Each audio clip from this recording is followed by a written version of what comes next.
大家好ไม่จงค่ะเมื่อได้เขาอ่อนกันมาด้วยซ้ำกันห้ามอยู่ในบัดสองหมายเจ็ดเลยกันเนาะเอาค่ะในบัดหนึ่งยี่ฟูเลยกันเนาะยี่ฟูยี่ฟูซื้อเลยกันเนาะยี่ฟูเนี่ยจะเป็นซื้อค่ะในบัดสองหงเฮอองหงหงเนี่ยจะเป็นสีแดงกันเนาะเฮอองหงเนี่ยจะเป็นสีแดงกันเนาะในบัดสามผีเฉพอยีผีชีเอเฉผีเฉเนี่ยได้เป็นซอกดินเลยกันเนาะได้เป็นอันแลตาว่าเป็นหนังว่าจังได๋กันเนาะอันเป็นหนังจังนั้นเฮาได้อ้างว่าผีเฉเนี่ยกันเนาะนับว่าสี่เฮเนี่ยเป็นสีดำกันเนาะเฮเอเฮเนี่ยได้เป็นสีดำเลยกันเนาะนับว่าห้าคู่จื้อเควูคู่จื้อคู่จื้อเนี่ยได้เป็นโกนกันเนาะนับว่าหกเถียวที่เอาเถียวเนี่ยได้เป็นยุบยาบีซีมันนะคะเนาะเหมือนจะว่าโกนหนึ่งลูกไหมคะเนาะอันนั้นดีใจสิโกนหนึ่งลูกค่ะยี่เถียวคู่จื้อหรือว่าโกนหนึ่งลูกไหมคะเนาะนับว่าเจ็ดฉุนจื้อเนี่ยได้เป็นสกัดค่ะเนาะสกัดค่ะ全七跟全子เนี่ยได้เป็นสกัดค่ะเนาะนับว่าแปดหวางเฮอวูอังหวางเนี่ยได้เป็นสีเหลืองค่ะเนาะเฮอวูอังหวางเสื้ออันนี้ได้เป็นสีเหลืองค่ะหวางเนี่ยได้เป็นอันเหลืองค่ะเนาะนับว่าเก้ายันเสื้อเยยีอันเหยียนซื้อเสื้อยันเสื้อยีอันเหยียนซื้อเสื้อยันเสื้อเนี่ยได้เป็นสีเนี่ยค่ะเนาะได้เป็นสีเนี่ยค่ะยันเสื้อนะนับว่าสิบเมาจื้อมอเอาเมาจื้อเมาจื้อเนี่ยได้เป็นหมักโหค่ะเนาะนับว่า11เจี้ยนเจี้ยนเนี่ยได้เป็นยุบยับซีได้เป็นซื้อเลยค่ะเนาะเหมือนเจอเฮาว่ายีเจี้ยนยี่ฟูซื้อหนึ่งคืนเลยค่ะเนาะเจี้ยนเนี่ยได้เป็นซื้อเลยค่ะเป็นยุบยับซีเลยค่ะเนาะ12说师傅โอ说ในลาดเลยกันเนาะ你说什么是ลาดอีสานเลยกันเนาะ说师傅说ในลาดเลยค่ะเอาค่ะอ่อนกันจากอันใดให้มันไล่เรียย่อเฮาอ่อนกันสุดด้วยอันลาดตัวกันเลยกันเนาะค่ะเอาค่ะหัวข้อมันดีว่า小华的衣服是红的อะไรกันเนาะ小华的衣服是小华是红的เป็นสีแดงอะไรกันเนาะ爸爸的皮鞋是黑的爸爸的皮鞋ซอกดินของปอชื่อเป็นอะไรกันเนาะ黑的สีดำเลยค่ะ爸爸的皮鞋是黑的ซอกดินของปอเป็นสีดำเลยค่ะ爸爸的衣服是红的爸爸的衣服是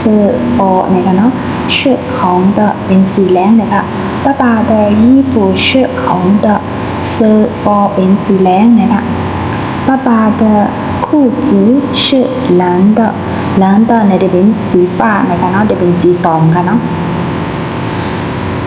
爸爸的裤子是蓝的ขนปอเป็นสีส้มเลยค่ะ这条白裙子是妹妹的这条白裙子อันนี้สกัดสีเผือกนะคะสกัดสีขาวนี่เป็นของน้องยิ่งนะคะ这条白裙子是妹妹的สกัดสกัดสีขาวนี่เป็นของน้องยิ่งนะคะเนาะ这条黄裤子是小强的这条黄裤子เนี่ยอันโกนสีเหลืองให้เป็นของ小强นะคะ这这条黄裤子是小钱的这双黑皮鞋是爸爸的这双黑皮鞋ซอกปิ้นสีล้ำกูได้เป็นของปอนะคะเนาะ这双黑皮鞋是爸爸的ซอกปิ้นสีล้ำกูได้เป็นของปอนะคะ你的裙子是什么颜色的สกัดสูเป็นสีหางนะคะเนาะ你的裙子是什么颜色的สกัดสูเป็นสีอีสานนะคะเนาะ爸爸的皮鞋是什么颜色的爸爸的皮鞋ซอกกินปอเป็นสีอีสานนะคะเนาะ爸爸的皮鞋是什么颜色的ซอกกินปอเป็นสีอีสานนะคะ小钱的帽子